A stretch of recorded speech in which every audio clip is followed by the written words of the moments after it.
ఎక్కడికని వెళ్ళిపోవాలా మేము నాయన చెప్పు. మాకు 2 కొడుకులు ఉన్నారు. మేము ప్రైవేట్ పనులు చేసుకొని బ్రతికేటోళ్ళం. ఏండ్ల నుంచి ఇక్కడ గుడిసెలు వేసుకుంటా కూడా మేము అన్నీ కట్టుకొనే ఉన్నాం. ఎన్ని సంవత్సరాల నుంచి ఉన్నారమ్మా? మేము 40 ఏండ్ల నుంచి ఉన్నాం. 40 ఏండ్ల నుంచి ఉన్నాం. పూర్వకం అంతా ఇదే బస్తీ మాకు. మేము ఎక్కడికి పోవాలి? ఇప్పుడు కూలర్ కొట్టేస్తా అంటే మేమంతా ఎక్కడ కాల్ చేసి ఎక్కడ పోవాలి? ఎక్కడ డబుల్ బెడ్రూమ్లు ఇస్తామంటే అక్కడ పోయి మేము చావాలి బిడ్డ.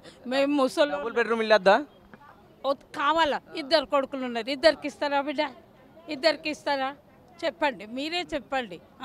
ఇప్పుడు 4 కొడుకులు, వీళ్ళు ఇంట్లో 4 ఉన్నారు. మరి వాళ్ళు ఎక్కడ పోవాలి నాన్న చెప్పు? ఎక్కడైనా పోయి మేము ఉండాలా? ఎక్కడ పోయి మేము ఉండాలి? మీరేళ్ళ నుంచి ఉన్నట్టమ్మా? మేము కూడా 40 ఏళ్ళ నుంచి ఉంటున్నాం. 40 ఏళ్ళ ఇట్లాంటి ఏమన్నా అయిందా మరి? ఎప్పుడైనా కూల కొడతామని? కూల కొడితే ఏం కాలేదు, ఏ వరదలు రాలేదు, ఏం రాలేదు. కట్టుకున్నాక ఇప్పుడు కూల కొడతామంటే మేము ఎక్కడ పోవాలి చెప్పురి? ఎక్కడ పోవాలి? మూసిని సాపేస్తా అంటుంది కదా, మరి మూసి సాపేస్తే మీ అందరికి వాసన కంపు కొంత విముక్తి కలుగుతాను. అక్కడ గోడ పెట్టిరి, ఇవన్నీ గోడ పెట్టి బదులు మాకు గోడ పెట్టిరి, అది అక్కడ పోద్ది. మేము ఎక్కడ పోవాలి? కాలు రెక్కలు దగ్గరికి వచ్చినాయి. కాలు రెక్కలు దగ్గరికి వచ్చినాక మేము ఎక్కడ పోయి ఏం కష్టం చేసుకోవాలి? ఉన్న పిల్లలు పెళ్ళిళ్ళు కాలేదు, ఇంతవరకు ఇల్లు కట్టుకుని అప్పులు తీరిన బాసన్న పని చేసుకొని మేము బతుకుతున్నాం.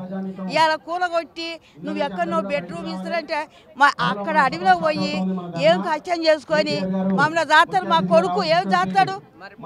మరి రేవంత్ రెడ్డికి ఏం చెప్తావు? మరి మీ ఇల్లు కూలిపోతుంది అంటుండు కదా. కొట్టద్దు. మా ఇల్లు కష్టపడి మాకు పుణ్యానికి వచ్చినవి కాదు, పుక్కిడిగా కట్టుకోలేదు. కష్టపడి బాసాల పని చేసి వేరే దగ్గర ఇల్లు ఇస్తా అంటుండు కదా, మంచి ఇల్లు ఇస్తా అంటుండు. ఏమి ఇయ్యాడు? మంచి ఇల్లు ఏమి ఇస్తాడు? మేము పైసకు ఎంగిలి మెతుకులు తిన్నాడు, దీని ఎంగిలి గిన్నెలు తోమి మేము కష్టపడ్డ సొమ్మే కావాలి మాకు. మా ఇండ్లు మాకు కావాలి. ఆయన ఏం కట్టాడు? ఒక డబల్ రూమ్ కట్టించు ఎట్ట బతకాలి? తల్లి 4 ఉన్నాం.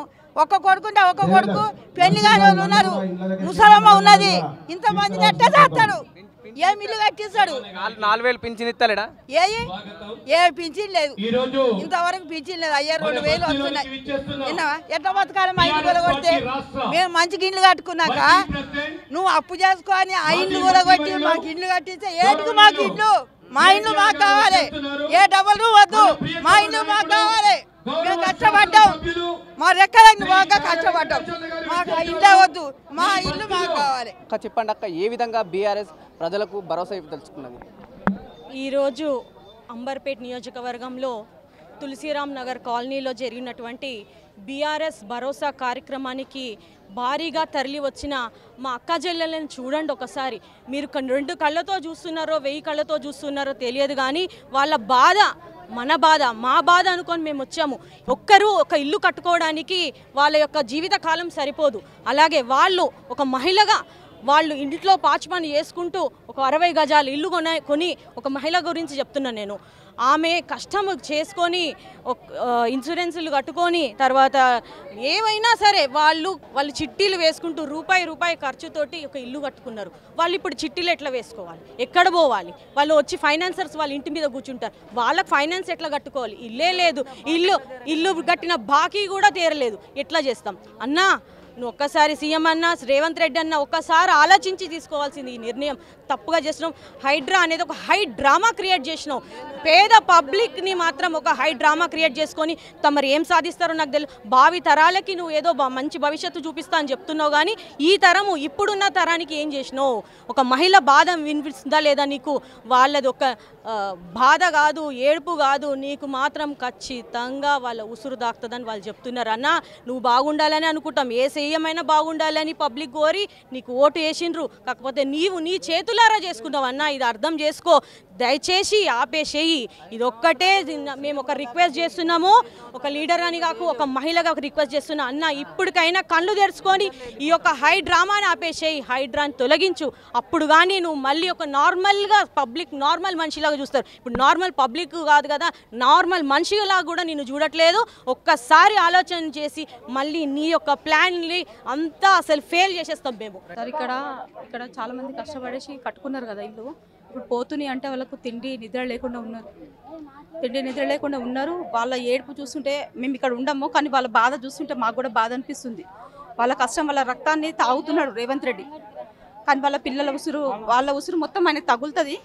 ఆయన ఏమో మూసి సుందరీకరణ జతీకరణ ప్రజలకి ఈ కంపు నుంచి గాను ఈ దుర్వాసన నుంచి విముక్తి జరుగుతుంది, ముందు తరం బాగుంటుందని చెప్పేసి రేవంత్ రెడ్డి గారు చెప్తున్నారు. ఇన్ని రోజులు ఏం చేశారు సార్? ఇప్పుడే వచ్చిందా? 30 సంవత్సరాల నుంచి వాళ్ళు ఇక్కడ ఉన్నారు కదా, ఇప్పుడే వచ్చిందా కంపు? ఇప్పుడే వచ్చిందా వీళ్ళకి బాధలు? ఇప్పుడు వచ్చి వాళ్ళని ఇక్కడే వెళ్ళమంటున్నారు, ఇక్కడే ఉంటారు వాళ్ళు. 30 సంవత్సరాల నుంచి వాళ్ళు ఉంటున్నారు కదా, ఇన్ని రోజులు ఆ మూసి అక్కడే ఉంది. ఇన్ని రోజులు పీకలేదు, ఇప్పుడు వచ్చి పీకుతాడంటాడు వాడు. పూర్తి లేని వాళ్ళు కూడా ఉన్నారు కదండి, వాళ్ళకైతే ఫస్ట్ ఇవ్వండి. డబుల్ బెడ్రూమ్ ఇస్తా అంటాడు. ఇప్పుడు లేని వాళ్ళు చాలా మంది ఉన్నారు కదా, వాళ్ళకి ఇచ్చిన తర్వాత వీళ్ళకి ఇప్పుడు ఉన్న ఇల్లు గులగొట్టి వాడేంది ఇచ్చేది? వాడు ఇంట్లోకి వెళ్ళి కట్టిండా? వాడు అమ్మ మిండేది అది? ఎవడు కట్టమన్నాడు వాడికి? ఎవడు చేయమన్నాడు? ఇప్పుడు కేసీఆర్ కట్టిన ఇల్లు వాడు ఇంద్రమ్మ ఇల్లు అని చెప్తాడు. వాడు అమ్మ కట్టిండా? వాడు అయ్యే కట్టిండా? ఎవడు కట్టిన ఇల్లు అవి? గరీబులకైతే ఫస్ట్ చూడమని చెప్పండి.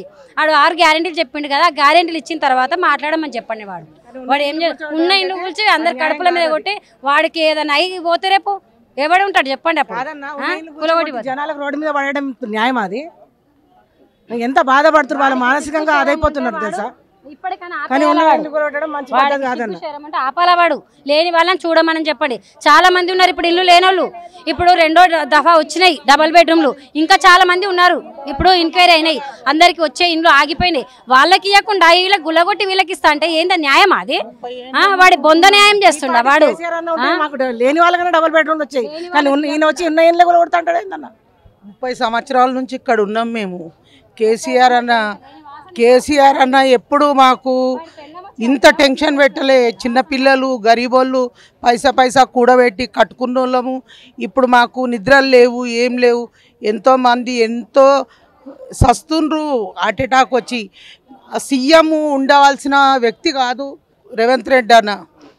ఆయనకు అన్న అనాలంటే మంచి దగ్గర ఇస్తా అంటున్నా డబుల్ బెడ్రూమ్ ఇల్లు కులగొట్టిన తర్వాత కేసీఆర్ 5 పథకాలు ఇస్తా అన్నాడు. 2500, 4000 పింఛని, 500 సిలిండరు. ఏ ఒక్కటి చేయలేదు. ఇప్పుడు మా ఇండ్ల కాడికి ఎందుకు వస్తుండు? మా ఇండ్లు ఉలగొట్టొద్దు. ఒక సీఎం అయి ఉండి ఆయన ప్రజలకు మంచిగా చేయాలని చూడాలి, కానీ ప్రజల్నే గులగొట్టాలనుకునేటోడు సీఎం కాదు. అలాంటోడు ఉండొద్దు కూడా. వాడిని తిట్టాలా, వస్తే చెప్పు తీసుకొని కొట్టాలా, అర్థం? అంత ఆవేశంలో ఉన్నాం. మా బాధలు చెప్పుకోలేనంత ఇంత పబ్లిక్ని బాధ పెడుతుండు. అలాంటోడు సీఎంకి ఉండాల్సిన వ్యక్తి కాదు రేవంత్ రెడ్డి. మంచిగా చెప్తున్నాం, మేము ఇంతమంది ఉన్నాము, మేము సావనిక్కనైనా సిద్ధంగా ఉన్నాము. కానీ నువ్వు చేసే అరంకాలు అన్నీ మానుకోవాలి అంతే, ఇంకా అంతకు మించింది వేరేది ఏది లేదు. ఇక్కడ కృష్ణానగర్ అండి మాది.